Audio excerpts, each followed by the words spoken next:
Okay, on to question 11, which is worth an amazing 9 marks. And it's just a little bit of coordinate geometry and algebra. I'm going to start off by finding the point A, because that just happens when the two lines y equals 3x and the lines 4y, which equals x plus 11, where they intersect. Okay. I'm going to use substitution, so I'm going to replace the y in this equation with 3x to solve it. That's pretty straightforward. Other methods could be equating, maybe rearranging first. Anything that gets you one equation with just one unknown in it is the way to go. And when I solve that, I get x equals 1, and when I put 1 back into this equation here, I get y equals 3. Cool, so we've got our first point there. So the point 1, 3. So only 3 points to go. To get point C, what we can do is this is the midpoint, E in the middle. That's what you get when you draw a parallelogram and do the diagonals. So what I can do is look at the vector that goes from A to E and apply the same vector to get from E to C. It's quite nice like that. So what you should be able to see is that to get from x is 1 to x is 6.5 at point E, that's moving across by 5.5. And then to get from y is 3 to y is 8.5, that's moving up by 5.5. So if I apply the same vector to get from point E to point C, then I end up with point C being 11 across and 11 up from the point 1, 3. So that makes it 12, 14. My second point done. Sweet. Okay, now we're on to the other 2 points.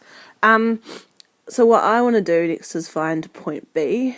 I'm going to do that by finding the intersection of the line y equals 3x and whatever this equation is. I don't know what the equation of the line is yet, but I do know that it's parallel to this equation. It just goes through a different point.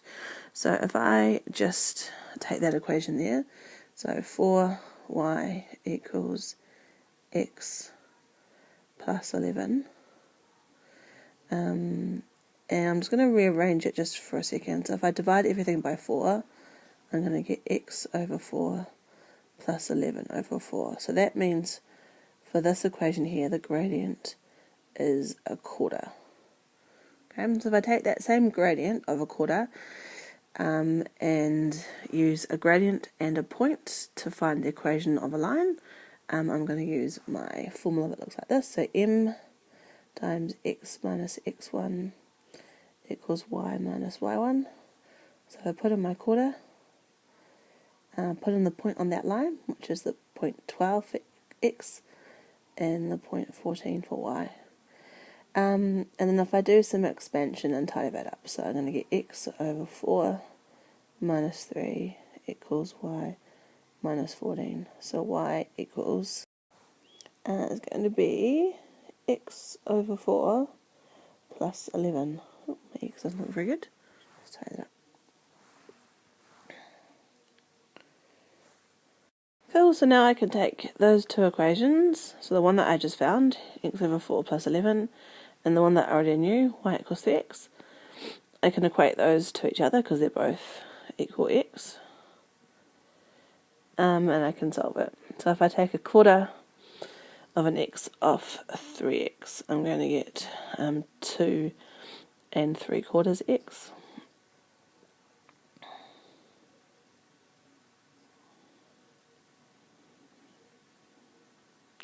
So then x is going to be 44 over 11, which equals 4.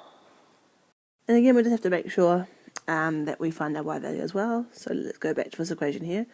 So we put x is 4 into there. 4 divided by 4 is 1, plus 11 is 12. That means y is 12 at that point. So that means my point B is at 4, 12. Hopefully you can see that we're going to do the same thing we did before, and is use a vector to get our point D. So if that's at 4, 12, to get from B to E, I'd be going across by 2.5, and then I'd be going down by, what is that, 3.5? By 3.5 to get to 8.5. So if I apply the same thing across and down to get to point D, it'll be the same thing. So in total, I'm going to go across by 5. So I'm going to end up at the point 9, and I'm going to be going down a total of 7. So at the point 5. So it's point D is 9.5.